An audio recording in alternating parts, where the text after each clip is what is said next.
கர்த்தருக்கு மகிமை உண்டாவதாக. ஆண்டவராகிய இயேசு கிறிஸ்து நாமத்தினாலே அன்பின் நல்வாழ்த்துக்களை தெரிவித்துக் கொள்கிறோம். நடைமுறை பேச்சு என்ற நிகழ்ச்சியிலே மறுபடியும் உங்களை சந்திப்பதில் மிக்க மகிழ்ச்சி. இந்த நிகழ்ச்சி அநேகருக்கு ஆசீர்வாதமாய் இருக்கிறது என்று நாங்கள் கேட்டு தேவனை மகிமைப்படுத்துகிறோம், கர்த்தரை ஸ்தோத்திரிக்கிறோம். இந்த நிகழ்ச்சி நிமித்தமாய் அநேக தெய்வ பிள்ளைகள், அநேக போதகர்கள் கூட இது ரொம்ப ஆசீர்வாதமாக இருக்குது என்பதை சொல்லி அவர்கள் எங்களிடம் பகிர்ந்து கொண்ட போது நாங்கள் கர்த்தரை நன்றியோடு ஸ்தோத்திரம் பண்ணினோம். இப்போதான் அது ஆரம்பித்ததை போல இருக்கிறது. ஆனால் இதில் அநேக நிகழ்ச்சி உங்களுக்கு தெரியும். இல்லை மறைந்திருக்கிற தேவ பிள்ளைகள் வந்து இந்த காரியங்கள் நிறைய பேசுகிறாங்க. ஜெபங்கள் குறித்து பேசப்படுறது, தீர்க்கதரிசனங்கள் நிறைவேறின தீர்க்கதரிசனங்களை குறித்து பேசப்படுற காரியங்கள், இங்கிலீஷ் டாக் ஷோஸை பற்றிலாம் நிறையா நம்ம பார்க்குறோம். நாம் இன்றைக்கு பார்க்க போகிற நிகழ்ச்சி நடைமுறை பேச்சு. இந்த நடைமுறை பேச்சில் கர்த்தர் அநேக காரியங்களை, தீர்க்கதரிசனங்களை குறித்து நிறைய காரியங்களை கடந்த நாட்டில் பார்த்து வந்தோம்.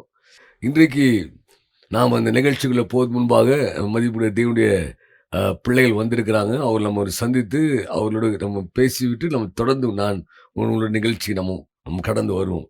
பிரைஸ் லார்ட் பிரதர் செந்தில், எப்படி இருக்கிறீங்க?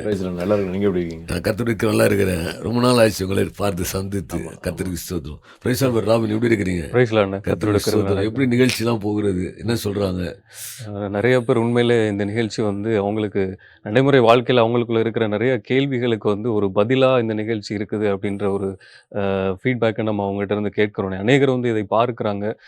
அவர்களிடத்துல இருந்து பெறப்படுற அந்த ஃபீட்பேக் உண்மையிலே நமக்கு அது ஒரு பலனாக இருக்கிறது. தொடர்ந்து இது போன்ற கேள்விகளை, நிறைய பேருக்குள்ள சந்தேகங்கள் இருக்கும், கேள்விகள் இருக்கும். அது யாருக்கிட்ட கேட்கறது, என்ன பண்ணுறது அப்படின்ற தெரியாத மாதிரி இருக்கும்போது அவங்களுக்கு இந்த நிகழ்ச்சி ஒரு பெரிய ஐ ஓப்பனிங்காக இருக்கிறத நம்ம பார்க்குறோம். நமக்கும் எல்லா காரணம் நமக்கும் தெரியாது. ஆனாலும் தேவன் கொடுத்திருக்கிற அந்த சின்ன ஒரு ஞானம், அவர் கொடுக்கிற கிருபை இரக்கத்தால் கர்த்தர்களை கேட்டு இந்த காரியத்தை நம்ம பேசுகிறோம். அது மாத்திரம் இல்லை, இதெல்லாம் நம்ம கற்றுக் கொடுத்தது தேவனுடைய தீர்க்கதரிசி அவர்கள். இவ்வளவு நடத்த வந்துருக்கணும், எல்லாமே தெரியாது. நாமளும் இன்னும் பிகினர்ஸ் லேர்னர்ஸ் அதெல்லாம் நம்ம இருக்கிறோம். ஆண்டவர் தாப்பை வழி நடத்துவாராங்க. இன்றைக்கி அந்த நிகழ்ச்சிக்குள்ளே போகிறதுக்கு ஒரு வாய்ப்பாக இருக்குது. நீங்கள் என்ன நினைக்கிறீங்க? நிகழ்ச்சி பற்றி என்ன சொல்ல வரீங்க? ஆக்சுவலாக நம்ம இப்போ பிரதர் சொன்ன மாதிரி கடைசியில் நம்ம பேசினது 2 டாபிக். ஒன்று எதிர்மறையான தீர்க்க தரிசனங்கள், அதுக்கப்புறம் தீர்க்க தரிசனங்கள் தாமதிக்கப்படுவதற்கு காரணம் என்ன அப்படின்னு 2 காரியத்தை பேசும்போது நம்மளுக்கே புதிய புதிய நிறைய காரியங்கள் கர்த்தருடைய ஆவியானவர் அந்த தேவன் பேசும்போது நம்ம நிறைய காரியங்கள் கற்றுக் கொடுத்தாரு. அப்போ அந்த நிகழ்ச்சி பார்த்து நிறைய பேர் சொன்ன காரியம் என்னன்னா, இது தீர்க்க தரிசனங்கள் தாமதிக்கப்படுவதற்கு காரணம் என்ன என்பதை நாங்கள் அறிந்து கொண்டோம். சில நேரங்கள் தீர்க்க தரிசனங்கள் உரைக்கப்படும் போது அது எதிர்மறையா போறதுக்கு காரணங்களை அறிந்து கொண்டோம் அப்படின்னு சொல்லி எங்களுக்கு நல்ல ஒரு ஐ ஓப்பனிங்கா இருந்ததுன்னு சொல்லி நிறைய பேர் சொன்னதை கேள்விப்பட்டோம். அது உண்மையாவே கர்த்தருக்கு நன்றி செலுத்தும். ஆமென். கர்த்தருக்கு ஸ்தோத்திரம்.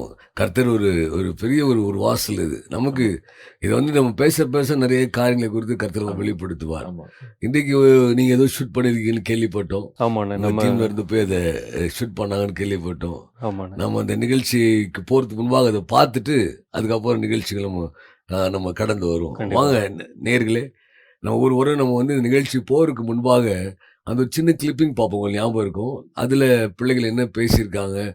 இப்போலாம் ரொம்ப ஆச்சரியமாக இருக்கிறது. அவங்க பேசுகிற காரியங்கள்லாம் பார்த்தீங்கன்னா, ஒரு காலத்தில் தீர்க்கதரிசனங்கள் எழுப்புல குறித்து தெரியாத ஆட்டில் இன்றைக்கி நிறைய பேர் பார்த்தீங்கன்னா எழுப்புலாம் என்னன்னு தெரிகிறாங்க. தீர்க்கதரிசனங்கள் என்னென்று அறிந்து கொள்ள, தீர்க்கதரிசன காரியங்கள் குறித்து விளங்கி கொள்ளுகிற அவ்வளவு காரியத்தை கர்த்தர் அவர்கள் கற்றுக் கொடுத்திருக்கிறார். அப்போ ஆண்டவருக்கு நம்ம நன்றி செலுத்தணும். நம்ம அந்த நிகழ்ச்சிக்கு போகிறதுக்கு முன்பாக அந்த கிளிப்பிங்கை பார்ப்போம். வாங்க, அதை பார்த்து விட்டு அவங்க என்ன கேள்வி கேட்டுக்கிறாங்க, அது நம்ம எவ்வளோமாய் அது நம்ம அதை புரிந்து கொண்டிருக்கிறோம்னு சொல்லி பார்த்து நம்ம நிகழ்ச்சியில் கடந்து போகலாம். வாங்க, இந்த நிகழ்ச்சியை நம்ம பார்ப்போம். பைபிள்ல நம்ம பார்க்கறோம்ல, யோவேல் தீர்க்கதரிசன புத்தகத்துல மாம்சமான யாவர் மேலும் என் ஆவியை ஊற்றுவேன்னு கர்த்தர் சொல்லியிருக்காங்க. அப்போ ஆவி ஊற்றப்படுகிறதுனா என்ன பிரதர்? ஆவி ஊற்றப்படுகிறதுனா தேவன் அவருடைய ஆவி அம்சமான அவங்க மேல ஊற்றி ஒரு முத்திரையை அவருக்கு என்று தெரிந்து கொள்வது ஒரு ஆவி ஊற்றப்படுகிறது. என்ன நேர்களே, நீங்க அந்த கிளிப்பிங்கை பார்த்துருப்பீங்க, சரியா? அதில் என்ன சொல்ல வராங்க ப்ரோ ராபின்? நம்ம அதில் பார்த்தோம்னாலே அவங்க கேட்கும்போது அந்த பிரதர் கர்த்தர் யாரை தெரிந்து கொள்கிறாரோ அவங்களுக்கு கொடுக்கப்படுகிற ஒரு முத்திரை தான் அந்த ஆவி அப்படின்னு சொல்லிட்டு அந்த பிரதர் சொல்கிறாங்க. அதில் பார்க்கும்போது கர்த்தராகிய தேவன் அந்த அபிஷேகத்தை அவங்க தெரிந்து கொள்ளப்பட்டவர்களுக்கு அவர் கொடுக்குறாரு அப்படின்றது அந்த பிரதரோட ஒரு அவர் சொல்லவர் மீட்கப்படும் நாளுக்கென்று முத்திரையிடப்படும்படியாய் கொடுக்கப்பட்ட பரிசுத்த பரிசுத்த ஆவியானவர் ஆவியானவர். குறித்து சொல்ல வர்றாரு. ஆமா. அப்படிதானே? அதான் அவரு அவருடைய சொல்ல வர்றாரு. புரிந்து கொள்ளுதல். ஆனா அதுல வந்து யோவேல் 2ல வந்து சொல்லப்பட்ட காரியம் என்பது அது வேறு. ஆமா. ஆனா இந்த காரியத்தை நீங்க பார்க்கும்போது அவங்க வந்து அந்த யோவேல்ல சொல்ல வரும்போது இப்ப நிறைய காரியங்கள் நம்ம இதுல இருந்தாலும் இந்த யோவேல் 2 வந்து இன்றைக்கு அநேக சபைகளும் அநேக ஊழியர்களும் இந்த யோவேல் 2 வந்து அந்த வாக்குத்தத்தம் பண்ணப்பட்ட அந்த பரிசுத்த ஆவியானவர் குறித்து அது பலவிதமான வியாக்கியானங்கள் சொல்லப்படுது. பலவிதமான வெளிப்பாடுகள் பலர்களும் சொல்றாங்க. ஆனால் வந்து அதுல வந்து யோவேல்ல சொல்லப்பட்ட அந்த அந்த வார்த்தையானது, வாக்குத்தத்தம் பண்ணப்பட்ட அந்த வார்த்தையானது, அது யாரு கொடுக்கப்பட்டது? அது யாரு வந்து அது பெற்றுக்கொள்ளும்படியாய் அது கொடுக்கப்பட்டது என்பதை நம்ம பார்ப்போமானால், வேதத்தில பலவிதமான காரியங்கள் அதில இருக்குது. இப்ப நம்ம வந்து அதில சொல்லும்போது வந்து, முத்திரிடப்பட்ட பரிசுத்த ஆவியானவர் அப்படின்னு நம்ம பார்க்குறோம். அப்போ வந்து இதில வந்து நீங்க பார்த்தீங்கன்னா, அப்போஸ்தலர் 2ஆம் அதிகாரத்தில பேதுரு எழும்பி நின்று அந்த இடத்துல கூடியிருக்கிறாங்க. கூடியிருக்கும்போது அந்த இடத்துல எல்லாம் ஆ பேதுரு, யாக்கோபு, யோவான், இயேசுவுடைய தாயாராகிய மரியாள் அவங்களும் அதில காத்திருக்காங்க. இவங்க காத்திருக்கும்போது, அங்க வந்து அவங்க பரிசுத்த ஆவியை பெற்றுக்கொள்கிறாங்க. அவங்க வந்து அவங்கள அக்கினிமயமான நாவு மேல வந்தது. அப்ப அவங்க பெற்றுக்கொண்டாங்க அப்படின்னு சொல்லி அது சொல்லப்படுது. ஆமா. அப்போ இந்த இந்த அபிஷேகம் என்பது, இந்த யோவேல் தீர்க்கதரிசனத்துல சொல்லப்பட்ட அந்த அபிஷேகத்த குறித்து தான் சொல்லப்படுகிறதா? அப்படின்ற ஒரு பெரிய கேள்வி இருக்குது. இப்போ வந்து ஒரு யோவேல்ல சொல்லப்பட்ட காரியம் வந்து, அது வந்து எல்லாரும் வந்து பரிசுத்த ஆவியானவரை குறித்து பரிசுத்த ஆவியானவர் வந்து பலவிதமான வழிகளிலே ஒரு கிரியை நடப்பிக்கிற தேவன். ஒவ்வொருவருக்கும் ஒரு மாரி. பழைய ஏற்பாடுல அவர் ஆவி வந்து இறங்குனது வந்து சிம்சோன் மேல வேற மாரியும், தாவீது மேல வேற மாரியும். ஆமா. அப்போ சபை காலத்துல புதிய ஏற்பாட்டு கால சபைக்குள்ள வரும்போது, அது வேறு விதமான ஆவி. அந்த தம்பி சொல்ல வர்றது என்ன அப்படின்னா, அந்த ஆவி ஊற்றப்படும்போது முத்திரை பெற்று அவரு நான் நினைக்கிறேன் பரிசுத்த ஆவியானவர் மீன் பண்ணி சொல்றாரு ஆமா. அப்படின்றது நான் நினைக்கிறேன். நீங்க என்ன நினைக்கிறீங்க? இப்போ அந்த பிரதர் சொல்றது போல வந்து ஒரு பரிசுத்த ஆவியானவரின் அபிஷேகம் தான் அது முத்திரை அப்படின்னு சொல்லிட்டு நம்ம வேதத்துல பார்க்கிறோம். ஏன்னா மீட்கப்படும் நாளுக்கென்று உங்களுக்கு முத்திரையாக கொடுக்கப்பட்ட பரிசுத்த ஆவி அப்படின்னு சொல்லி சொல்லப்பட்டிருக்கு.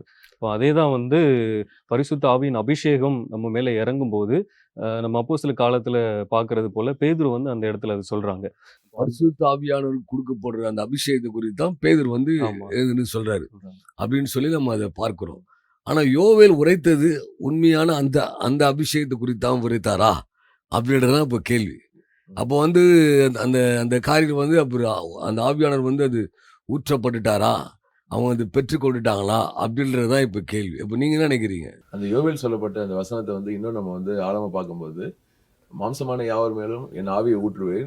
அந்த அபிஷேகம் இறங்கி வரும்போது என் குமாரனும் குமாரனும் தீர்க்க தரிசனம் உரைப்பார்கள்னு சொல்லி அந்த சொல்லப்படுது. வாலிபர்கள் வந்து தரிசனம் பார்ப்பாங்க, மூப்பர்கள் வந்து சொப்பனம் பார்ப்பாங்க, ஊழியக்காரர் மேலும் ஊழியக்காரிகள் மேலும் என் ஆவியை ஊற்றுவேன் அப்படின்னு சொல்லி கர்த்தர் வந்து சொல்றாரு. அந்த அபிஷேகம் இறங்கி வரும்போது முழுவதுமே அது தீர்க்க தரிசனம் சம்பந்தப்பட்டது தான் வந்து இருக்கு அப்படின்னு சொல்லி இந்த வசனத்துல படிக்கும்போது நம்மளுக்கு கிளியரா தெரியுது. அப்போ இந்த தம்பி சொல்லப்பட்ட இந்த அபிஷேகமும் யோவேல் சொல்லப்பட்ட அபிஷேகமும் இது வந்து ரெண்டுத்துக்கும் வந்து வித்தியாசம் வேற அப்படின்னு தான் நான் வந்து புரிந்து கொள்றேன். 2 வேற வேற தான். இப்போ நீங்க சொன்ன கருத்து தான். 2மே வேறு வேறான அபிஷேகம் தான். ஆனா இன்றைக்கு என்ன நடைமுறையில புரிந்து கொள்ளப்படுது அப்படின்னா, யோவேல் சொன்ன அந்த அபிஷேகம் வந்து ஆனது ஊற்றப்பட்டுருச்சு. அது நிறைவேறிடுச்சு அப்படின்னு. ஆனா அப்போஸ்தலர் 2ஆம் அதிகாரத்துல நம்ம பார்க்க போனால் கடைசி நாட்கள்ல மாம்சமான யாவர் மேலும் ஊற்றுவேன் அப்படின்னு சொல்லி அதில் அவர் பேசுறாரு. அப்போ கடைசி நாட்கள் என்ன நாட்கள் அப்படின்னு சொல்லி பார்த்தோம்னா, இப்போ நம்ம அந்த வேதாகமத்தை எடுத்துக்கொள்ளுமே. வேதாகமத்தில் நீங்க அந்த யோவேல் 2ல அந்த கடைசியில நீங்க பார்க்கும்போது அதுல தெரியும். எந்த காலகட்டத்தில வந்து அது ஊற்றப்படும் அப்படின்னு சொல்லி ஆண்டவர் வந்து அதுல தெளிவா பேசியிருக்காரு. யோவேல் மூலியமா கர்த்தர் என்ன பேசுகிறார் அப்படின்னு பார்த்தீங்கன்னா, அது யார் மேல ஊற்றப்படும் அப்படின்னும் சொல்லப்பட்டிருக்கு. அங்க வந்து அத படிங்க. அது யோவேல் 2ஆம் அதிகாரம் 28, 29 படிங்க. அதற்கு பின்பு ஆ. நான் மாம்சமான யாவர் மேலும் என் ஆவியை ஊற்றுவேன். ஆ. அப்பொழுது உங்கள் குமாரரும் உங்கள் குமாரத்திகளும் தீர்க்க தரிசனம் சொல்லுவார்கள். ம். உங்கள் மூப்பர் சொப்பனங்களையும் உங்கள் வாலிபர்கள் தரிசனங்களையும் காண்பார்கள். ஊழியக்காரர் மேலும் ம். ஊழியக்காரிகள் மேலும் அந்நாட்களிலே என் ஆவியை ஊற்றுவேன். அந்நாட்களிலாம் எந்நாட்களிலே அப்படின்னு ஒரு ஒரு ஒரு கேள்வி இருக்கு. ஆமா. அந்நாட்கள் அப்படின்னும்போது இதுதான் வந்து பேதுரு அதுல சொல்றாரு. அப்போஸ்தலர் 2ல என்ன நாள் அது? கடைசி நாட்கள்ல. இப்போ கடைசி நாட்கள்ல மாம்சமான யாவர் மேலும் என் ஆவியை ஊற்றுவேன் அப்படின்னா, ஆமா. அந்த ஆவி ஊற்றப்பட வேண்டிய காரணம் என்ன? ஏன்னா இவங்க அப்போஸ்தலர் காலத்துல ஊற்றப்பட்டுடுச்சே. ஆமா. அப்போஸ்தலர்கள் ஊட்டப்பட்டுச்சு. அவங்க வந்து அபிஷேகம் பண்ணப்பட்டாங்க. இனி அந்த அந்த அபிஷேகம் எதுக்கு தேவை? ஆமாங்க. திருப்பி கடைசி காலத்துல இப்ப ஊற்றப்பட்ட அதே அபிஷேகம் தான் வந்து கடைசி காலத்துல ஊற்றப்படுமா எல்லார் மேலயும்? அப்போ யோவேல் சொன்னது இந்த இந்த அபிஷேகம் தானா? என்ன அபிஷேகம்? பரிசுத்த ஆவியின் அபிஷேகம் தானா? அப்படின்றது தான் இப்போ இன்னைக்கு வந்து நிறைய பேர் கேள்வியா இருக்கு. அப்ப பரிசுத்த ஆவியானவர் வந்து அப்ப அந்த யோவேல்ல சொல்லப்பட்டது புதிய ஏற்பாட்டு காலத்துல நிறைவேறி கொண்டிருக்கிறது. இன்னும் வந்து கர்த்தருடைய ஆவியானவர் சபையில ஊற்றப்பட்டிருக்கிறார். ஆனா இதோட முடிஞ்சிருக்கான்னு கேட்டா, அந்த பரிசுத்த அபிஷேகத்தோட யோவேல் சொல்ல வருகிறது இதுவல்ல. ஆமா. யோவேல் சொல்ல வருகிறத பேதுருவே சொல்றாரு. ஆனா பேதுரு ஓப்பன் பண்ணும்போது அப்போஸ்தலர் 2ஆம் அதிகாரத்துல கடைசி நாட்களில் அப்படின்ற வார்த்தை. ஆமா. இந்த யோவேல்ல நீங்க பார்த்தீங்க அப்படின்னா, இந்த கடைசி நாட்கள் அப்படின்றது இப்போ நம்ம இருக்கிற கடைசி நாட்கள் தான். இப்போ நம்ம வாழ்ற கடைசி நாட்கள் தான். ஆனா இன்னும் அது எந்த கடைசி நாட்களை குறித்து, அப்போ இந்த அபிஷேகம் போடப்படுவதற்கு முன்பாக சில காரியம் நடைபெற வேண்டும் அப்படின்னு வேதத்துல இருக்கு. அது என்னன்னு அப்படின்னு பார்த்தீங்கன்னா வேதத்தை பார்ப்போமானால், அதே வசனத்துல படிங்களேன். யோவேல் 2:31 படிங்களேன். கர்த்தருடைய பெரிதும் பயங்கரமான நாள் வரும் முன்னே கர்த்தருடைய பெரிதும் பயங்கரமான நாள் வரும் முன்னே வரும் முன்னே சூரியன் இருளாகவும் சந்திரன் இரத்தமாகவும் மாறும். அப்பொழுது கர்த்தருடைய நாமத்தை தொழுது கொள்ளுகிறவன் எவனோ ஆ. அவன் ரட்சிக்கப்படுவான். கர்த்தர் சொன்னபடி ம். சீயோன் பர்வதத்திலும் எருசலேமிலும் கர்த்தர் வரவழைக்கும் மீதியாயிருப்பவர்களிடத்திலும் ரட்சிப்பு உண்டாயிருக்கும். அதை கர்த்தர் அப்படியே படிப்படியா சொல்லிட்டு வர்றாரு. அப்படின்னா இது வம்சமான யாவர் மேலும் ஊற்றப்படும். இதற்கு முதல் இதுவா வந்து எருசலேம் இஸ்ரவேலை குறித்து இதுல போடப்பட்டிருக்கு. அவங்க எல்லாரும் வந்து இதுல வந்து அவங்க ரட்சிக்கப்படுவாங்க. அவங்க வந்து கர்த்தருடைய சபையில சமீபமாய் வருவாங்க. இது எல்லாமே நம்ம அதை வந்து நம்ம இணைத்து பார்க்கும்போது தான் அந்த காரியம் நமக்கு புலப்படும். அப்போ இங்க சொல்லப்பட்டது வந்து பரிசுத்தாவின் அபிஷேகம் தான். ஆனா எப்படிப்பட்ட பரிசுத்த அபிஷேகம் அப்படின்னா அடுத்த வரியில கர்த்தர் சொல்ல வர்றாரு. என்ன சொல்ல வர்றாரு அப்படின்னா, அதுல படிங்கல குமாரரும் குமாரத்திகளும் படிங்க. அப்பொழுது ஆ. உங்கள் குமாரரும் ஆ. உங்கள் குமாரத்திகளும் தீர்க்க தரிசனம் சொல்லுவார்கள். போதும். உங்க குமாரும் குமாரத்திலும் தீர்க்கதரிசனம் சொல்லுவார்கள் அப்படின்னு. அப்போ அப்போஸ்தலர் காலத்துல குமாரரும் குமாரத்தில் தீர்க்கதரிசனம் சொன்னாங்களா இல்லையா? அப்படின்னு ஒரு கேள்வி. ஆமா. அப்போஸ்தலர் காலத்துல இவர் சொல்லப்பட்ட காலம் யோவேல்ல சொல்லப்பட்ட காலத்தை பேதுரு சொல்றாரு. அப்போ பேதுரு இது வந்து அந்த சபையை ஆரம்பிக்கிற அந்த காலகட்டத்துல அப்போஸ்தலர் 2ஆம் அதிகாரத்துல சொல்ல ஆரம்பிச்சாரு. அப்போ அந்த குமாரருக்கு தீர்க்கதரிசனம் சொன்னாங்களா இல்லையா? அப்படி ஒரு கேள்வி இருக்குது. சொன்னாங்களா இல்லையா? அந்த இடத்துல பார்க்கும்போது அவங்க அதுக்கான எந்த ஒரு இதுவும் இல்லைண்ணே. ஏன்னா அதுல அவங்க சொல்லும்போது வந்து அக்னிமயமான நாவுகள் வந்து அமருது. ஆ. ஆனா அவங்க வந்து அதுல சொல்லும்போது தங்கள் ஜென்ம பாஷைகள்ல அவங்க பேசினாங்க அப்படின்றதான் நம்ம அதுல படிக்கிறோம். கரெக்ட். ஆனா இப்போ வந்து கேள்வி என்ன அப்படின்னா, கடைசி நாட்கள்ல மாம்சமான யாவர் மேலும் ஊற்றுவேன் அப்படின்னு சொல்றாரு. ஆமா. இது நம்ம கடைசி நாள்னு சொல்லிட்டோம். ஆமா. இப்போ கடைசி காலம் தான் வாழ்றோம். 2வது உங்க குமாரும் குமாரத்துக்கு தீர்க்கதரிசனம் சொல்லுவார்கள் அப்படின்னு. வேதத்துல பிலிப்புடைய 4 மகள்கள் தீர்க்கதரிசனம் உரைத்தார்கள் என்று போடப்பட்டிருக்கு. ஆமா. அப்போ அவங்க எந்த அப்போ வந்து அவங்க பரிசுத்த ஆவி பெற்றிருப்பாங்க, ஞானஸ்நானம் பெற்றிருப்பாங்க, சபையில ஊழியம் பண்ணியிருப்பாங்க. அப்போ அவங்க சொன்ன தீர்க்க தரிசனம் என்பது என்ன? அப்போ இந்த அபிஷேகத்தை குறித்து தான் அவங்க சொல்றாங்களா? அப்படின்னு ஒரு கேள்வி இருக்கு. கண்டிப்பா. இப்போ இப்படி ஒரு கேள்வி இருக்கு. அப்போ நமக்கு என்ன பதில் சொல்லுவோம்? கண்டிப்பா. பரிசுத்த ஆவியால் ஊற்றப்படாமா குமாரும் குமாரத்தையும் தீர்க்க சொல்வார்கள். அப்போ பிலிப்போட பிள்ளைகள் வந்து 4 பிள்ளைகள் தீர்க்க சொல்ல ஆரம்பிச்சிட்டாங்களே. அப்போ வந்து இது புதிய ஏற்பாட்டு காலத்துல சபையில் ஆரம்பிக்கப்பட்ட போதே அது வந்து ஸ்டார்ட் ஆயிருச்சா? நடந்துருச்சா? நடந்து முடிஞ்சிருச்சா? அப்படின்னு கேட்டா ஆமாவா இல்லையான்னு ஒரு கேள்வி. இப்போ இவங்க சொன்ன தீர்க்க தரிசனம் என்பது என்ன சொன்னாங்கன்னு பைபிள்ல போடல. தீர்க்கதரிசனம் சொல்லப்பட்ட நம்ம இதுக்கு முன்னால் நிறைய தீர்க்கதரிசனம் என்றால் என்னெல்லாம் நிறைய காரணம் வந்து நம்ம பேசியிருக்கோம். இது முன்னால் எபிசோட் அதை பார்க்குறவங்களுக்கு இருக்கிற வியூவர்ஸ்க்கு தெரியும். இப்போ இதுல ஒரு கேள்வி அதெல்லாம் கர்த்தருடைய வார்த்தை எதுவுமே நம்ம வந்து அது வந்து ஒரு 7 லேயரா இருக்கும். ஒவ்வொரு வார்த்தைக்கும் ஒவ்வொரு அர்த்தம் இருக்கும். அப்போ எந்த கான்டெக்ஸ்ட்ல நம்ம இதை பார்க்குறோன்றதும் ரொம்ப முக்கியம். இப்போ இங்க சொல்லப்பட்டது முடிஞ்சிருச்சு. இப்போ யாராவது கேட்டலன்னு சொல்லுவாங்க குமார் தீர்க்க சொல்வார்கள். அதான் சொல்லிட்டாங்களே. பிலிப்போட 4 மகளும் தீர்க்க சொல்லிட்டாங்களே முடிஞ்சிருச்சு அப்படின்னு சொல்லுவாங்கல்ல. அப்போ இது சொல்லப்பட்ட வார்த்தை என்பது அதை குறித்தா சொல்லப்பட்டதா அப்படின்னா அது இல்லை. ஏன்னா அதுக்கு அடுத்த வாசல போட்டிருக்கு. திருப்பி படிங்க அதை. அப்பொழுது ஆ. உங்கள் குமாரரும் உங்கள் குமாரத்திகளும் தீர்க்க தரிசனம் சொல்லுவார்கள். ஆ. உங்கள் மூப்பர் சொப்பனங்களையும் ஆ. உங்கள் வாலிபர் தரிசனங்களையும் காண்பார்கள். ஆ. ஊழியக்காரர் மேலும் ம். ஊழியக்காரிகள் மேலும் அந்நாட்களிலே என் ஆவியை ஊற்றுவேன். இது வந்து எல்லா கேட்டகரியும் வந்துருச்சு. ம். சிறு பிள்ளைகள், வாலிபர்கள், வயசானவங்க, அதுக்கப்புறம் குமாரத்தி, ஊழியர்கள் எல்லாரும் வந்துருச்சு. எல்லாருடைய இது அதில் வந்து அடங்கிருச்சு.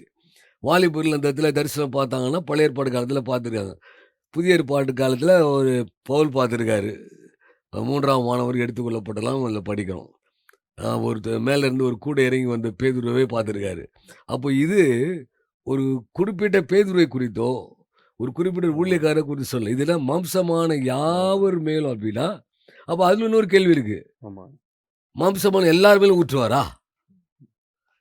மாம்சமான யாவர் மேலும் ஊற்றுவார்னா, அப்ப எல்லாருமே அவங்க வந்து ஆண்டவரை அறிந்தவங்க, அறியாதவங்க எல்லாரும் ஊற்றுவாங்களா? அப்படி கேட்டா, அது கேள்வி இருக்குல்ல. ஆமாண்ணே. அப்ப எல்லார் மேலும் ஊற்றுவாரா? ம். அப்போ இந்த கேள்விக்கு எல்லாவற்றிலுமே வந்து அவங்க நான் நினைக்கிறேன் அதெல்லாம் கேள்வி கேட்டிருக்காங்கன்னு நினைக்கிறேன். ஆமா. நம்ம எல்லாம் வருங்காலத்துல இன்னும் அதுக்கெல்லாம் வந்து நம்ம வந்து விடை சொல்லணும்.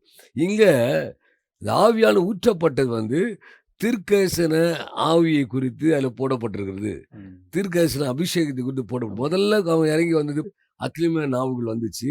அவங்க நிரப்பப்பட்டாங்க. ஆமா. அபிஷேகம் பண்ணப்பட்டாங்க. அது பரிசுத்த ஆவி மீட்கப்படும் நாளுக்கென்று முத்திரிடப்பட்ட பரிசுத்த ஆவியானவரை குறித்து சொல்லப்பட்டிருக்கு. அது வந்து ஆவியானுடைய அந்த அபிஷேகத்தை குறித்து போடப்பட்டிருக்கு. ஆனா இங்கேயோ அவர்கள் வந்து தீர்க்கதரிசன ஆவி, தீர்க்கதரிசன அபிஷேகம் இவர் எல்லாரும் தீர்க்க தரிசனம் சொல்வார்கள் அப்படின்னு. அப்போ தீர்க்கதரிசனம் சொல்வார்கள் அப்படின்னா எதை குறித்து தீர்க்கதரிசனம் சொல்வார்கள்? யாரை குறித்து தீர்க்கதரிசனம் சொல்வார்கள்? ம். எங்க இருந்து அந்த வார்த்தைகள் அவங்களுக்கு வெளிப்படும்? இது எல்லாத்துக்கும் வந்து பதில் தெரியணும். அப்படிதானே? ஆமா. அவங்க தீர்க்கதரிசனம் சொல்லுவாங்க. எதை குறித்து சொல்லுவாங்க? பிலிப்போட 4 பேர் தீர்க்கதரிசனம் சொன்னாங்கன்னு போடப்பட்டிருக்கு. ம். அவங்க என்ன சொன்னாங்கன்னு பைபிள்ல போடல. அப்போ வந்து தீர்க்கதரிசனத்தை வந்து பல பேர் பலவிதமான காரியங்கள்ல வந்து அவங்க வந்து அதை புரிந்து கொள்ளுறாங்க. நான் புரிந்து கொள்ளுற நிலைன்றது வேற. நீங்க புரிந்து கொள்ளுற நிலைன்றது வேற. நீங்க புரிந்து கொள்ளுற நம்ம நிக்கிற ஸ்தானம் தான் அதை வந்து அதை டிசைட் பண்ணும். ஆமா. எந்த அளவுக்கு அவங்களுக்கு வந்து அந்த ஆவிக்குரிய அனுபவங்களும், ஆவிக்குரிய ஈடுபாடும், ஆவிக்குரிய வளர்ச்சியும், ஆவிக்குரிய முதிர்ச்சியும் யாருக்கு இருக்கோ, அவங்க தான் வந்து தீர்க்கதரிசன ஊழியத்தை குறித்தும், தீர்க்கதரிசன அபிஷேகத்தை குறித்தும், தீர்க்கதரிசன வரங்களை குறித்தும், தீர்க்கதரிசன காரியங்கள் குறித்தும் மேலதிகமா அறிந்து கொள்ள முடியும். ஒரு வசனத்த போட்டவுடனே, அதை பார்த்த தீர்க்கதரிசனம் சொல்வார்கள்லாம், இப்ப எல்லாருமே தீர்க்கதரிசனம் சொல்லுவாங்க. இன்னைக்கு காலம்லாம் அந்த வார்த்தையில் வேறு விதமா கலப்படமா போகுது அப்படின்னு நான் நினைக்கிறேன். நீங்க என்ன நினைக்கிறீங்க? பிலிப்போட பிள்ளைகள் வந்து தீர்க்கதரிசனம் சொன்னாங்க அப்படின்னு சொல்லி. அப்ப இந்த இதுக்கும் அந்த யோவேல சொல்லப்பட்டதுக்கும் வந்து நிறைய வித்தியாசம் இருக்குன்னு சொன்னீங்க. இப்ப இதுல நான் புரிந்து கொள்வது என்ன அப்படின்னா, இப்போ ரட்சிக்கப்பட்ட ஒரு மனுஷன் அவன் வந்து கர்த்தருக்குள்ள வளருவதற்கு, கர்த்தருக்குள் வேரூன்றி நிற்பதற்கும் பரிசுத்த அபிஷேகம் வந்து கொடுக்கப்பட்டது. இப்பதான் புதுசா ஆண்டவர் ரட்சிக்கப்பட்டு ஏற்றுக்கொண்டு வராங்க. ஏன்னா அப்போஸ்தலர்கள் சொல்லப்பட்டது போல பரிசுத்த ஆவி உங்களிடத்தில் வரும்போது நீங்கள் பலன் அடைந்து பூமியின் கடையாந்திர வரைக்கும் எனக்கு சாட்சிகளா இருப்பீர்கள் அப்படின்னு சொல்லி. அப்ப அந்த நாட்கள்ல இப்போ புதுசா ரட்சிக்கப்பட்ட ஆண்டவருக்குள்ள வரவங்களுக்குள்ள ஊற்றப்படுகிற அந்த அபிஷேகம் வந்து அவங்கள கர்த்தருக்குள்ள வேரூன்றி நிற்க பண்ணுவதற்கும், கர்த்தருக்குள்ள விசுவாசத்துல பலமா இருப்பதற்கும், பரிசுத்த தன்னை காத்துக் கொள்வதற்கும், தேவனுக்கு பிரியமான வழியில் நடக்குவதற்கும், கர்த்தரோடு விலகி போகாமல் கர்த்தருக்குள்ள ஸ்திரமா நிற்பதற்கும் அந்த அபிஷேகம் வந்து கொடுக்கப்படுகிறது. தேவனுக்குள்ள என்ன வேறுண்டு கட்டப்படுவதற்கு. அப்படியேப்பட்ட அந்த அபிஷேகம் தான் அன்னைக்கு ஆதி திருச்சபை நாட்கள்ல சபையின் துவக்க நாட்கள்ல ஊற்றப்பட்டது அப்படிங்கிறது வந்து நமக்கு தெரியுது. ஏன்னா அந்த சொல்லப்படும் போது அந்த ஆவி உங்களுக்கு வரும்போது நீங்க பலனடைவீங்க, எனக்கு சாட்சிகளா இருப்பீங்க அப்படின்னு சொல்லி தான் சொல்லப்பட்டிருக்கு. ஒரு அந்த அபிஷேகம் இறங்கி வரும்போது வரங்கள் நம்மளுக்குள்ள கிரியை செய்யும். அந்த அபிஷேகம் இறங்கி வரும்போது 9 வரங்கள். அந்த மாதிரி வந்து அதுல தீர்க்க தரிசன வரமும் அதுல அடங்கி இருக்கு. அப்போ அந்த வரங்கள் கிரியை செய்ததுனால பிலிப்போட பிள்ளைகள் வந்து தீர்க்க தரிசனம் உரைச்சிருக்கலாம். அந்த அபிஷேக நிமித்தம் அந்த வரங்களை பெற்றுக்கொண்டனால 9 வரங்கள்ல வந்து ஒரு வரங்கள் வந்து அவங்களுக்கு வந்து அவங்களுக்கு கிரியை செய்யுது. தவிர ஆனா இந்த இப்ப யோவேல சொல்லப்பட்டது முழுக்க முழுக்க தீர்க்க தரிசன அபிஷேகம். இந்த அபிஷேகத்துக்கும் அந்த அபிஷேகத்துக்கும் வித்தியாசம் இருக்கு. நீங்களே சொல்றீங்க. ஸோ அதில பார்க்கும்போதுனே அண்ணே சொன்னது போல, அந்த தீர்க்க தரிசன அந்த வரங்கள் சொன்னது போல 9 வரங்கள்ல ஒரு வரம். அப்போ ஒவ்வொரு அந்த அப்போஸ்தல காலகட்டத்தில பார்க்கும்போது, கர்த்தர் வந்து அதில 5 விதமான ஊழியங்கள குறித்தும் சொல்லியிருக்கிறாங்க. இப்போ பரிசுத்த ஆவியின் அபிஷேகம் வரும்போது வந்து, அதில அவர்கள் அந்த ஊழியத்தை செய்வதற்காகவும் அந்த ஆவியின் அபிஷேகம் வந்து அவர்களுக்கு கொடுக்கப்பட்டிருக்கலாம். அந்த நாட்கள்ல வந்து நம்ம இந்த யோவேல்ல சொல்லப்பட்ட அபிஷேகமா அப்படின்னு சொல்லி பார்த்தோம்னா, இது வந்து எல்லார் மேலயும் வந்து இருக்கும். அந்த அபிஷேகம் கடந்து வரும். அப்போ அவர்கள் வந்து எல்லாருமே தீர்க்கதரிசனம் சொல்லுவாங்கன்னு சொல்லி சொல்லப்பட்டிருக்குது. ஆனா இங்க நம்ம பார்க்கும்போது அதற்கான எந்த இதுவும் நம்ம புதிய ஏற்பாட்டு காலத்துல நம்ம அத பார்க்கல. அவங்க இறங்கி வரும்போது சரி, இல்ல பேதுரு கடந்து போய் நிறைய இடங்கள்ல அற்புதங்கள் செய்தாலும் சரி, பவுல் கடந்து போய் அநேக இடங்கள்ல அவர் செய்த அற்புதங்கள் சரி, அவரை பயன்படுத்தின விதமும் சரி, அதுல எதுலயுமே நமக்கு இது வந்து ஒரு தீர்க்க தரிசன அபிஷேகம் கடைசி நாட்கள்ல யோவேல் யோவேலால சொல்லப்பட்டது அப்படின்றதுக்கான ஒரு எந்த ஒரு ஆதாரமும் அதுல வந்து நமக்கு இல்ல. நம்ம அதனால அது புதிய ஏற்பாட்டு காலத்துல வந்து இப்போ இந்த யோவேல சொல்லப்பட்ட காலகட்டத்துல வந்து ஒருவேளை அந்த தீர்க்கதரிசன அபிஷேகத்துக்குரிய காரியத்தை வந்து இதுல வெளிப்படுத்தப்படாவிட்டாலும் ம். யோவானுக்கு வெளிப்படுத்தின விசேஷத்துல யோவான் தீர்க்கதரிசி கிடையாது. ம். யோவான் வந்து ஒரு ஒரு ஒரு அப்போஸ்தலர் தான், இயேசுவோடு இருந்தவர் தான். ஆமா. ஆனா ஆண்டவர் வந்து அவருக்கு மேலே ஏறி போய் அந்த காரியத்தை காண்பிக்கிறார். மேலே ஆமா. ஏறி வான்னு சொல்றாரு. ஆமா. இங்க கூட நீங்க தரிசனம். பாருங்களேன், அந்த அப்போஸ்தலர் காலத்துல கூட வந்து நீங்க அப்போஸ்தலர் அதிகாரத்துல எடுத்து படிச்சு பாருங்க. அவர்கள் மேல் வீட்டிலே ஏறினார்கள். ம். அவர்கள் ஒரு படியில உட்கார்ந்த இடத்துல இல்ல, காத்திருந்தாங்க. ஆனா அது காத்திருக்கிறதுக்கு முன்பா ஒரு காரியம் நடைபெற்றது. ம். அவர்கள் மேல் வீட்டிலே ஏறினார்கள். ஏறினார்கள். அது அந்த வசனத்தை படிச்சு பாருங்க. ஆமா. அப்போஸ்தலர் 1ஆம் அதிகாரம் 12 நினைக்கிறேன். 13வது ஆ, வசனம். அவர்கள் அங்கே வந்தபோது ஆ. மேல் வீட்டில் ஏறினார்கள். முதல்ல அபிஷேகத்துக்கு காத்திருக்கிறது முன்பாக மேல் வீட்டிலே ஏறினார்கள். ஏறினார்கள். ஆமா. அந்த ஏறுவது குறித்து பார்த்தீங்கன்னா, கர்த்தர் மோசே மேலே ஏறிவான்னு கூப்பிடுறாரு. ஆமா. யோவான் கர்த்தர் இந்த வெளிப்படத்துல கடைசி காலத்துல சபைகளை குறித்து பேசும்போது மேலே ஏறி வா அப்படின்றாரு.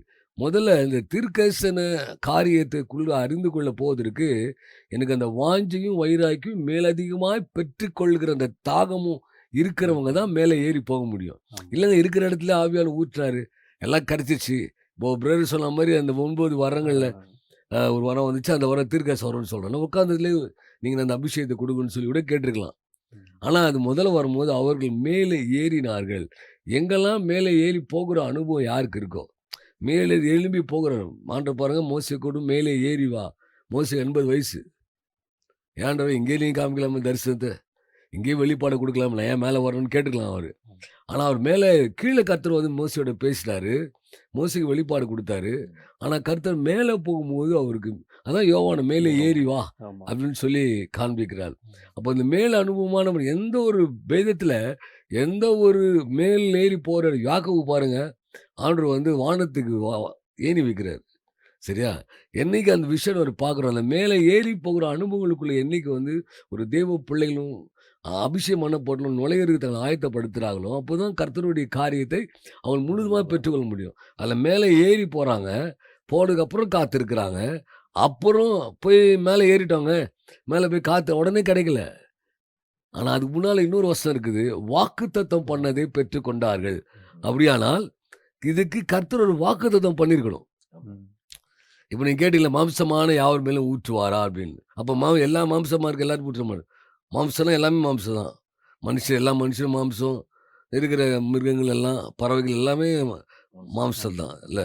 ஆனா யார் மேல ஊற்றுவான் அப்படின்னா, அப்போ இந்த இந்த அபிஷேகம் என்பது மீட்கப்படும் நாளுக்கென்று முத்திரிடப்பட்ட ஒரு முதல்ல கர்த்தருடைய பிள்ளைகளாய் பரிசுத்தத்தில் அபிஷேகம் பெறுவதற்கு பாவ மன்னிப்பு நிச்சயத்தை பெற்றுக்கொண்டு அந்த ஞானஸ்தானம் எடுத்துருவாங்க. அதான் அவர் சொல்றார் யோவான் சொல்லும்போது, நான் வந்து உங்களுக்கு ஜலத்தில் ஞானஸ்தானம் கொடுக்குறேன், எனக்கு பின்னால் ஒரு வருவார், அவர் பரிசுத்த ஆவியினாலும் அக்கினினாலும் ஞானஸ்தானம் கொடுப்பாரு அப்படின்றது. அப்போ இந்த ஞானஸ்தானம் என்பது வேறு, பாவ மன்னிப்புக்குரிய ஞானஸ்தானம்.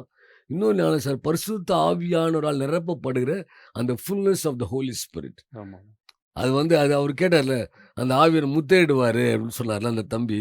அப்போ இந்த வார்த்தைகள் எதற்கு நேரா அது வருகிறது அப்படின்னு நம்ம பார்க்கணும். இப்போ இது முழுசுமாவே அவங்க யோசித்து சொன்னது முழுசுமாவே எதுனா பரிசுத்த ஆவியான காரியத்தை குறித்து தான் பேசுது. ஆனால் யோவேலுக்கு வெளிப்படுத்தப்பட்டதோ கடைசி காலத்தில் மாம்சமான யாரும் ஆவி ஊற்றின்னு அப்போது குமாரத்திகள் தீர்க்கதரிசனம் உரைப்பார்கள், உடைய வாலிபர்கள் தரிசனங்களை பார்ப்பார்கள், மூப்பொருள் சொப்பனங்களை காண்பார்கள், அப்போ எல்லார் மேலும் அந்த ஆவியை ஊற்றுவேன் ஆமா. அப்படின்னு. அப்போ வந்து இது வந்து ஒரு விசேஷித்தமான ஒரு காரியத்தை கர்த்தரத்துல சொல்ல வருகிறார். அப்போ இது கிடையாது, வெறும் பரிசுத்தான அபிஷேகத்தை குறித்து இது போட. பரிசுத்த அபிஷேகம் வரும்போது வந்து அவங்க அப்போஸ்தலர்களும் அது திருச்சபை விசுவாசிகளும் சரி எல்லா ஊழியர்களையும் செய்ய ஆரம்பிச்சாங்க. அதுல நீங்க சொன்ன காரியம் 2 காரியம் நடக்கும். ஒரு பரிசுத்தாவை பெற்றுக்கொண்டனா பலவீனமா இருக்க மாட்டான், பலன் அடைந்து புறப்பட்டு போய் சாட்சி அறிவிப்பாங்க. ஆமா. அது சாட்சி அறிவிக்கிறது மாத்திரம் இல்லை, அது யோவானை குறித்து வேதம் அழகா சொல்லுது. அவன் சாட்சி கொடுக்க சாட்சியாகவே வந்தான். சாட்சி சொல்றது முக்கியம் இல்லை, அவன் சாட்சியாகவே வந்தான். அவன் முதல்ல பலன் அடைந்து இல்ல, அதுக்கப்புறம் வந்து புறப்பட்டு போய் அவன் வந்து சாட்சி சொல்ற அனுபவம். இது அந்த பரிசுத்த ஆவியானவரை குறிக்குது. ஆனா யோவேல சொல்லப்பட்ட காரியம் வந்து தீர்க்க தரிசன அபிஷேகம். இவங்க வந்து இதுதான் செய்வாங்க, ஆமா, செய்ய மாட்டாங்க. அந்த அபிஷேகம் வந்து எல்லா காரியத்தையும் எல்லா ஊழியத்தையும் செய்வாங்க. ஆனா இந்த அபிஷேகம் வரும்போது முழுக்க முழுக்க இதுதான் செய்வாங்க அப்படிங்கிற மாதிரி சொல்லப்படும். இந்த அபிஷேகம் வந்து தீர்க்க தரிசன அபிஷேகத்தை குறித்து போடப்பட்டிருக்குது. அப்போ தீர்க்கதரிசனம் அப்போ அவங்க பேச என்ன பண்ணுவாங்கன்னா தீர்க்கதரிசனம் சொல்லுவார்கள் அப்படின்னு சொல்றது. அப்ப என்ன தீர்க்கதரிசனம் சொல்லுவார்னு ஒரு கேள்வி இருக்கு. யாரை குறித்து தீர்க்கதரிசனம் சொல்லுவார்னு இருக்கு. எப்படிப்பட்ட தீர்க்கதரிசனம் சொல்லுவாங்க? வீட்டுல இருந்து பொண்ணு எங்கன்னு வரும், மாப்பிள்ளை எங்கன்னு வரும்னு சொல்லுவாங்களா? இல்ல வந்து எப்படிப்பட்ட காரியங்கள் சொல்லுவாங்க? இல்லைங்க இத்தனை நாளைக்குள்ள சபைகள் கட்டப்படும் அப்படின்லாம் சொல்றாங்கல்ல, ஆமா. அதெல்லாம் ஒரு தீர்க்கதரிசனமா? இன்னைக்கு நிறைய பேர் சொல்றாங்க இத்தனை நாளுக்குள்ள சபை கட்டப்பட்டுன்னு சொல்றாங்க அப்படின்னு சொல்லி எருசலேம் தேவாலயம் கட்டலாம் மாதிரி, மதில் கட்டலாம் மாதிரி கட்டி போட்டு சொல்ல நிறைய பேர் சொல்றாங்கல்ல. அந்த மாதிரி ஒரு தீர்க்கதரிசனமா இருக்குமாலாம்? அப்படி இருக்குமானா இல்ல. அது முழுதுமாவே கர்த்தர் கடைசி காலத்துல உரைக்க வேண்டிய ரேமா வார்த்தைகள். கர்த்தர் உரைக்க வேண்டிய வார்த்தைகள். உரைக்கப்பட்டதை பெற்றுக்கொண்டது வந்து பரிசுத்தாவின் அபிஷேகம். உரைக்கப்பட்டாங்கல்ல, ஆண்டவர் வந்து சொன்னாரு வாக்குத்தத்தம் பண்ணதை நான் வந்து நீங்க காத்திருக்கும்போது நான் நீங்க அதை பெற்றுக்கொள்ளுங்க. அது பரிசுத்தாவின். நான் போகிறேன், போகும்போது தான் ஒரு தேற்றவாளன் அனுப்புவேன். அவர் வந்து சகல சத்தியத்துக்குள்ளும் உன்னை நடத்துவார்.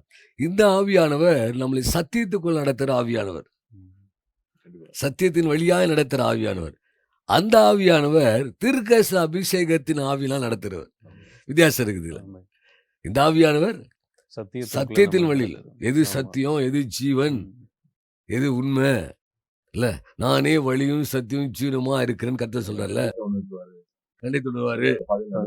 கரெக்ட். அந்த மாதிரி இது வந்து அந்த பரிசுத்த ஆவியானவர். சரி, ஆனா இப்போ நம்ம பெற போறது வந்து யோவேல சொல்லப்பட்டது வந்து தீர்க்க தரிசனத்தின் ஆவியானவர். அப்போ சத்தியத்தில் நடத்துற ஆவியானவர்.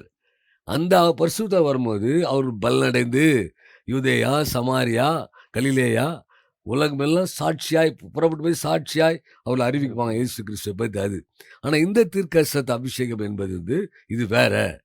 இந்த தீர்க்கதரிசன ஆவி என்பது வேற. யோவேல உரைக்கப்பட்ட இந்த வார்த்தை என்பது அநேகர் வந்து அது எல்லாரும் கிடையாது. அதுல யார் யாரெல்லாம் வந்து ஆண்டவர் சிலர் இவர்கள் வந்து அப்போ இதற்கு எது முக்கியம் அப்படின்றதான். அப்போ இது தீர்க்கதரிசன ஆவி என்பதை நம்ம பார்த்தோம். இது பரிசுத்த ஆவியானவர் தர்றதான், பரிசுத்தனாவினோட அபிஷேகம் தான். ஆனால் இன்னொரு பரிமாணத்துல வெளிப்பட போற தீர்க்க தரிசனத்தின் ஆவி, தீர்க்க தரிசனத்தின் அபிஷேகத்தை குறித்து இதுல போடப்பட்டிருக்கு. அப்படி அது வரும் நாட்கள் அதுக்கு அதிலே போடுறது கடைசி நாட்கள் அப்படின்னு. அது எந்த மாதிரி கடைசி நாட்கள்? கடைசி நாட்கள் எல்லாம் சம்பவிக்கும், பூமி அதிர்ச்சி உண்டாகும், யுத்தங்கள் செய்தியில கேள்விப்படும், இதெல்லாம் கடைசி காலம். கடைசி காலங்கள் இப்போ நம்ம கடைசி காலம் வந்துட்டோம். அப்போ இதுதான் கடைசி காலம். இந்த கடைசி காலத்துல இப்போ கர்த்தர் வந்து கடைசி காலத்துல செய்ய போகிற அந்த அபிஷேகத்தை குறித்தா அதை பேசப்படுது. யுத்தங்கள் செய்திகள்லாம் கேள்விப்படுவீங்க அப்படின்னு சொல்லி கருத்து எல்லாம் பேசிட்டு வந்தாலும் இந்த கடைசி நாட்டில் என்னெல்லாம் நடக்கும்? இந்த கடைசி ஆட்டில் கருத்து இன்னொரு வாக்கு பண்ணியிருக்காரு. அது வாக்குத்தத்தம் பண்ணப்பட்டது என்ன அப்படின்னா, குமாரத்தை தீர்க்க சொல்வார்கள், உங்கள் வாலிபல் தரிசனங்களை பார்ப்பாங்க, மூப்பர்கள் சொப்பனங்களை காண்பார்கள், அந்த நாள் வந்து எல்லா ஊழியர்கள் மேல் என் ஆவியை ஊற்றுவேன் அப்படின்னு. அப்போ ஏற்கனவே ஊற்றப்பட்டிருச்சு அந்த ஆவி. இது என்ன? இது தீர்க்க தரிசனத்தின் ஆவியானவர், தீர்க்க தரிசனத்தின் அபிஷேகத்தின் ஆவியானவர் என்பதை இதில் நம்ம பார்க்கலாம். இப்போ நம்ம இதை குறித்து பேசுகிறோன்னா நிறைய பேசிட்டே போகலாம். ஆனால் நேரம் எப்படி இருக்குன்னு தெரியல. இல்லை நேர்களே நீங்கள் பார்த்து கொண்டு இருந்தீங்க. முதல் எபிசோடில் இப்போ தான் ஆரம்பித்தோம். பரிசுத்த ஆவியானவர் முதல் நம்ம பழைய ஏற்பாட்டில் சொல்லப்பட்ட யோவேல சொல்லப்பட்ட அந்த வாக்குத்தத்தமானது புதிய ஏற்பாட்டு காலத்தில் பேதுரு வரும்போது அது வந்து ஊற்றப்படுகிற ஒரு அபிஷேகத்தை குறித்து நம்ம பார்த்தோம். அது பலன் அடையும்படியாய், சத்தியத்தை போதிக்கும்படியாய், சத்தியத்தில் நடத்துகிற ஆவியானவரை குறித்து நம்ம பார்த்தோம். ஆனால் இனி கடைசி நாட்டில் வரப்போகிறது மாம்சமான யாவர் மேலும் ஊற்றப்பட போற. எப்படிலாம் வந்து அந்த ஆவியார் ஊற்றப்படுவார், யார் மேல ஊற்றப்படுவார், அந்த ஆவிக்குரிய காரியத்தை பெற்றுக்கொள்ள வேண்டுமானால் அது எப்படி நடைமுறைப்படுத்தப்படும்? அப்படியே கர்த்தர் வந்து காத்திருந்த மாதிரி ஊற்றப்படுச்சு, அந்த மாதிரி ஊற்றப்படுமா, இல்லை அதுக்கு என்ன வழிமுறை என்பதை இனி வரும் நாட்டில் நாம் அதை பார்ப்போம். இந்த நிகழ்ச்சியை நீங்கள் கேட்டீங்க, எங்களுக்கும் அது ஆசீர்வாதமாக இருந்தது. நம்ம தொடர்ந்து பேசணும்னு ஆசை, ஆனால் டைம் இல்லாதபடினால அடுத்த வாரம் நான் உங்களை சந்திக்கிறோம். அதுவரை கர்த்தர் தாமே உங்களை ஆஸ்வதிப்பாராக. ஆமென்.